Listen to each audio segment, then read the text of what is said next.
Dortmund était en fait financier. Les pistes un temps envisagées du côté de l'islamisme ou de l'extrême droite ont été abandonnées. L'auteur présumé a été arrêté aujourd'hui. Il s'agit en fait d'un jeune homme de 28 ans qui voulait couler les actions du club sur lesquelles il avait parié à la baisse. Le joueur espagnol Marc Bartra avait été blessé par l'explosion le 11 avril dernier. On voit ça dans le détail avec Johanna Ziegel. 6 heures ce matin, l'unité d'intervention de la police fédérale arrête un ressortissant germano-russe de 28 ans près de Tübingen.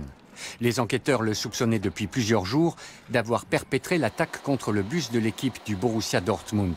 Une arrestation annoncée par le parquet fédéral en milieu de journée. Nous pensons que cet homme est responsable de l'attaque contre le bus de l'équipe de Borussia Dortmund le 11 avril dernier. Il est donc mis en examen pour tentative d'homicide, préparation d'une attaque à l'explosif et blessure grave.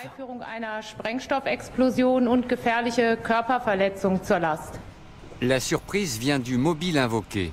C'est pour s'enrichir qu'il aurait tenté de tuer ou blesser un maximum de joueurs.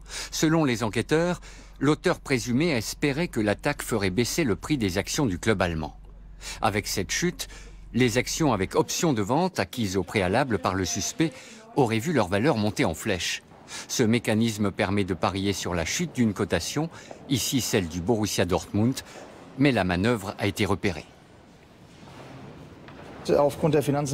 Suite à la crise financière et économique, toutes les banques ont l'obligation de documenter chaque transaction, chaque transfert d'actions de leurs clients.